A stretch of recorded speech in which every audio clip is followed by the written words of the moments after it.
आत्मदेव जी चले गए वहां से। धुंधुली अपनी बहन के साथ में थी। बहन से कहती है, अरे मेरे पति को तो दिन भर बस संतान संतान, जब देखो तब संतान की बातें करते रहते, मुझे नहीं चाहिए संतान। धुंधुली की बहन कहती, तुम्हारे पति इतना संतान को कह रहे हैं तो खा लो फल, क्या बिगड़ेगा। धुंधुली कहती, पता नहीं किन से लेके आ गए, चलो माना एक सिद्ध संत होंगे, लेकिन मैंने फल खा लिया तो कमजोर हो जाऊंगी, फल खा लिया गर्भवती हो गई तो कमजोर हो जाऊंगी। और जो टेढ़ा व्यक्ति होता है उसको कितनी सीधी बात सुना लो, वो तर्क ही करेगा, उल्टे सीधे जवाब ही देगा।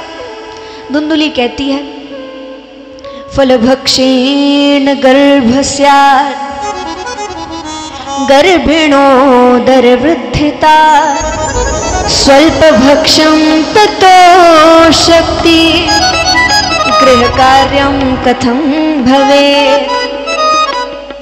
धुंधुली कह रही है, फल खाया तो गर्भवती हो जाऊंगी, गर्भवती हुई तो कमजोरी आ जाएगी, फिर घर के काम कैसे करूं। बहन कहती, किसी को रख लेना घर का काम करने। धुंधुली कहती, मुझे तो कोई भरोसा नहीं, कौन घर साफ करने आए घर ही साफ कर जाए, तो मुझे विश्वास नहीं। पर चलो रख भी ली, किसी को रख भी लिया घर में काम करने के लिए, लेकिन फिर भी मैं गर्भवती हो गई तो भाग तो नहीं पाऊंगी। क्या तुझे भागने को कह कौन रहा है। धुंधुली कहती, भूकंप आ गया तो सब तो भाग जाएंगे, भूकंप आया तो और मैं बैठी रह जाऊंगी, मेरा क्या। अब वो जो व्यक्ति जिसकी सोच ही नकारात्मक होती है, उसके सामने कितनी बात कह लो वो गलत ही सोचेगा। इसीलिए ऐसे लोगों के सामने ज्यादा बोलो ही मत, वो क्योंकि वो वही सोचेगा। जो ज्यादा तर्क करने वाला हो, सीधे नहीं मानता, उसके सामने मत बोलो, हाँ कर दो ठीक है। यहाँ धुंधुली नहीं मान रही थी तो बहन ने कहा, चल ठीक है तू मत खा फल, लेकिन एक उपाय है, तेरे पति की इच्छा है तेरी संतान प्राप्त हो जाए, तू गर्भवती होना नहीं चाहती, तेरे पास में धन की कमी नहीं है, मेरे पास संतान की कमी नहीं है, मैं अभी गर्भवती हूं, मेरी जो संतान होगी तुझे दे दूंगी, तू अपने पति से कह देना कि तेरी है, बदले में धन मुझे दे देना। अब क्योंकि धुंधुली की बुद्धि ही टेढ़ी है, सीधी बात उसे अच्छी नहीं लगी, टेढ़ी बात अच्छी लग गई।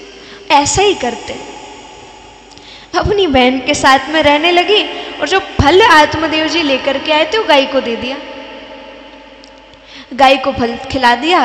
धुंधुली बहन के साथ रहने लगी। बहन को जब पुत्र हुआ, संतान हुई, धुंधुली उस पुत्र को लेकर के गई आत्मदेव जी के पास और कहती, आपकी संतान है। आत्मदेव जी तो बड़े प्रसन्न हो गए कि चलो आज ठाकुर जी की कृपा से संतान हो गई, बड़े प्रसन्न थे, सबको बताया मेरी संतान हो गई। आत्मदेव जी पर अब ऐसी कृपा हो गई, सब लोग कहते, अरे देखो भाग्य खुले एकदम से, इतने आ गए, इतने जागृत हो गए भाग्य कि एक संतान तो हो गई, लेकिन जो गाय थी उस गाय ने भी मनुष्य पुत्र को जन्म दे दिया, गाय ने मानव पुत्र को जन्म दिया, और उस पुत्र के जो कान थे वो गाय के जैसे थे। आत्मदेव जी ने जैसे ही देखा उस बालक को, तुरंत कहने लगे गौकर्ण, क्योंकि उनके कान गाय के जैसे थे और शरीर मानव का था।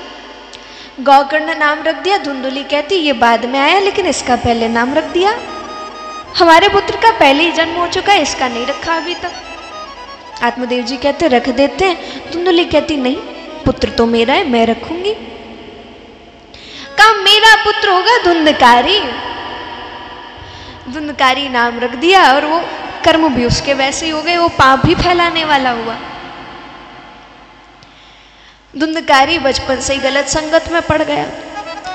सब जानते संगत का कैसा असर होता है। बचपन में जो व्यक्ति सीख जाए वो ज्यादा याद रहता है, वैसा स्वभाव व्यक्ति में बाद तक रहता है। इसीलिए बच्चों पर बड़ा ध्यान देना चाहिए। धुंधकारी बचपन में ही गलत संगत में पड़ गया, गलत कार्यों में लग गया। यहाँ आत्मदेव जी के पास में आता, धन तो सारा खत्म कर चुका है, आत्मदेव जी के पास में आकर के कहता है धन दो वरना मार दूंगा। आत्मदेव जी कहते ऐसी संतान से तो ना होती वही अच्छी थी। और नहीं हो रही थी तब क्या कह रहे थे, प्राण ही त्याग देंगे। इसीलिए जो ना हो भाग्य में उसका सुख नहीं मिलने वाला। आत्मदेव जी कहते इससे अच्छा ना होती संतान। घर छोड़ के चले गए। गोकर्ण जी तो बड़े अच्छे वेद पाठी ब्राह्मण हुए, अच्छे कर्म थे। गोकर्ण जी तीर्थ स्थानों पर दर्शन करने जाते रहे, वहीं तीर्थ स्थलों पर रहते कई समय तक। यहाँ गोकर्ण जी भी चले गए, आत्मदेव जी भी चले गए। धुंधुली बड़ी परेशान हो गई धुंधकारी से, लिया हुआ उसी का था। अब क्योंकि वो धुंधुली से ज्यादा टेढ़ा है। धुंधुली बड़ी परेशान हो गई, कहा ये तो ऐसा है एक दिन मुझे मार देगा, पता नहीं कैसे कष्ट दे करके मारेगा। कुएं में देख करके सोच रही थी, उसी कुएं में गिर गई और मृत्यु हो गई धुंधुली के। अब धुंधकारी घर में अकेला बचा। व्यक्ति को जब ज्यादा कोई देखने वाला ना हो तब ज्यादा पाप करता है। कोई नहीं बचा धुंधकारी के घर में। कई स्त्रियों को घर में ला करके रखने लगा। उन स्त्रियों के पालन के लिए, स्वयं के पालन के लिए इतना मदिरा पान किया करता। इन सब के लिए धुंधकारी ने चोरी करना शुरू कर दी। चुरा चुरा करके लेके आता और पालन करता। अब यहाँ स्त्रियों ने सोचा ये तो चोर है, इसको तो किसी भी दिन दंड मिलेगा। और दंड छोटा मोटा नहीं, इसे राजा ने पकड़ा तो मृत्यु दंड ही देंगे। अब इसके साथ अगर हम रही तो इसके कारण हमें दंड मिलेगा। अब वो इसे मारे, इससे अच्छा हम ही इसे मार दें, हम ही इसे मृत्यु दंड दे देते। पापी तो वैसे भी है ही है। स्त्रियों ने सब आपस में बात की। धुंधकारी आया, धुंधकारी को बांध दिया। मारने के लिए कई प्रयत्न करने लगी स्त्रियां। आग जला दी गई। धुंधकारी को बड़ी पीड़ा भी होने लगी, लेकिन मृत्यु बड़े कष्ट में हो रही है। आसानी से प्राण नहीं निकल रहे। यहाँ स्त्रियां धुंधकारी को मार रही है। गरम गरम अंगारे धुंधकारी के ऊपर डाल दिए, उसके शरीर को जला दिया है। धुंधकारी पीड़ा में चिल्लाते हुए, चीखते हुए मर जाता है, मृत्यु हो जाती है। वो शरीर त्यागा, कर्म तो अच्छे थे नहीं, मृत्यु भी अच्छी नहीं हुई व्यक्ति की। क्योंकि मृत्यु से पता लगाया जा सकता है कि उसका जीवन कैसा था, उसके कर्म कैसे थे।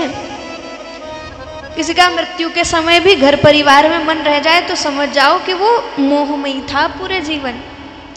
कोई मृत्यु के समय ठाकुर जी का नाम लेते हुए देह त्याग दे तो समझ जाओ कि जीवन में ठाकुर जी की भक्ति थी, नाम था। मृत्यु से व्यक्ति का पता लगाया जा सकता है।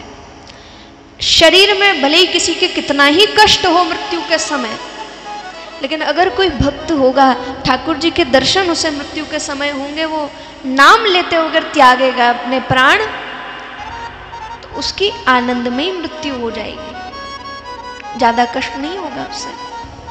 तो मृत्यु से पता लगाया जा सकता है। धुंधकारी ने बड़े कष्ट में वो शरीर त्यागा है। पापी था, चोरी करता, मदिरा पान करता, पराई स्त्रियों के साथ में रह रहा था। इसीलिए धुंधकारी को प्रेत योनि मिली, प्रेत बन गया।